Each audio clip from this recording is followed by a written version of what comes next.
It's a question on a lot of our minds. With the cost of pretty much everything going up, can 100 ringgit from the government really make a difference for a family? Let's dive into this and figure out what's really going on with Malaysia's cash aid system. So, you might have heard this idea of getting money put straight onto your MyKad. But how does that actually work? And look, this isn't just one random program. It's actually a pretty big shift in how the government is trying to help people. Let's break it all down. All right, so the main program we're talking about is called MyKasih Sara. The idea behind it is actually really simple. Instead of giving out cash that, could be spent on anything, the government puts the money directly onto your MyKad. But here's the key part. You can only use it for essential household items. It's all about making sure that help goes exactly where it's needed most, putting food on the table. Okay, and this is super important because this is where a lot of people get confused. There are actually two different things happening. First, you have the ongoing Targeted SARA program, which is for low-income households. But then there's a totally separate one-off RM100 payment for every single adult Malaysian that's planned for 2025. So just remember, one is targeted and happens regularly. The other is for everyone, but it's a one-time thing. And we're not talking about a small change here. The Targeted SARA program is getting a massive expansion. By 2025, it's going to reach 5.4 million people. To put that in perspective, that's up from about 700,000 before. That's a huge jump, and it really shows the government is going all in on this targeted aid model. So how do you actually use it? Well, it's pretty straightforward. The government tops up your MyKad. You go to a registered shop, and there are now over 4,100 of them, places like 99 Speed Mart or Myden. Then you just pay for your groceries with your MyKad and a PIN, just like a debit card. And this is the whole point. You can't just take out the cash. It's designed to be spent only on necessities. All right, so that's the how. Now let's get to the real question, the one that really matters to all of us. What can you actually buy with that 100 ringgit? Let's connect the policy to what it means for your kitchen, your dapur. 100 ringgit. This is the number at the center of this whole debate. For some of us, it might not seem like a lot of money, but for many others, it is an absolute lifeline. So what does it actually translate to in terms of groceries in your basket? So let's actually break it down. Based on government-controlled prices for basic items, that RM100 could get you about 3 of those 10 kg sacks of rice. For a lot of families, that's their supply for a whole month. Or you could get about 3 of those big 5 kg bottles of cooking oil. So while it's not going to cover your entire grocery bill, it can definitely lock down some of the most fundamental things a family needs to get by. And, it's easy to get lost in the numbers. But behind every transaction is a real family, a real story. We hear from people who are using this aid for things that really truly matter.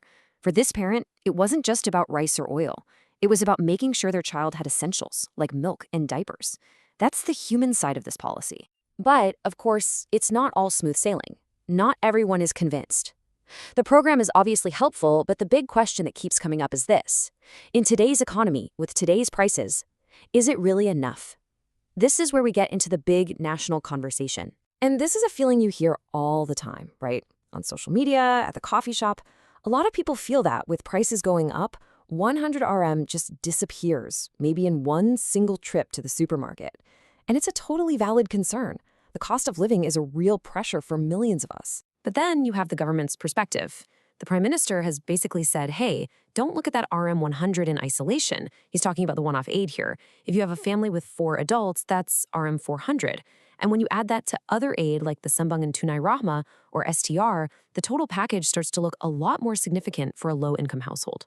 And look, the debate isn't just about whether the amount is enough. There are some real on-the-ground challenges too. For example, even with thousands of stores, if you live in a very rural area, getting to one might be difficult. And here's a big one. What about families who have just recently fallen on hard times and aren't in the official eKasih database yet? There's a real risk they could be missed entirely. So you gotta ask, why this system? Why are we doing this now? Well, this whole thing isn't happening in a vacuum. It's actually part of a much bigger, fundamental change in how Malaysia is dealing with subsidies. For years and years, Malaysia had what we call blanket subsidies. It meant everyone, rich, poor, in between, got cheaper petrol and electricity. The government is now moving away from that. We saw it start with electricity bills in 2024, and now we're seeing it with this huge SARA expansion. The next big step everyone's talking about is a targeted subsidy for RON95 petrol. The whole idea is to stop giving a discount to a millionaire filling up their luxury car and instead give that money directly to a family who needs it for groceries. And the money we're talking about here, it's just staggering. For 2025, the government has set aside a combined RM13 billion for the SARA and STR cash aid programs. That is one of the biggest social support budgets in our country's history. Okay, so that's what's happening here at home. But how does this all look when we zoom out and compare ourselves to our neighbors? Is this approach normal, or are we doing something different? And this is where it gets really interesting. If you look at Singapore, they give out universal vouchers to every single household, and the amount is quite a bit higher. On the other hand, Indonesia also has a targeted card system, but their monthly aid amount is lower than what we provide. So you can see Malaysia is kind of charting a middle path here. It's targeted like Indonesia, but more generous. But it's not as universal or as high value as what Singapore does. So after looking at all of that, it all comes back to the big debate right here in Malaysia.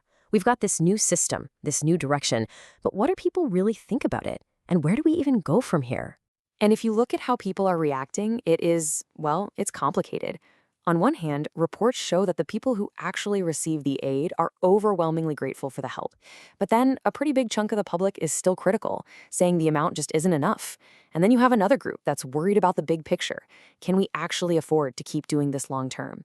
It really shows there are no easy answers here. And that really leaves us with the big question for all of us to think about. Is this shift to targeted aid really the best way forward for Malaysia? Is the answer just to increase the amount? Or do we need to start looking at other, bigger solutions to help everyone manage the rising cost of living? What do you think? Drop your thoughts in the comments. Let's talk about it. If you found this breakdown useful, don't forget to hit like. It really helps more Malaysians find this analysis. And be sure to subscribe to Malaysia in Focus for clear, honest explainers on the issues that matter most to us.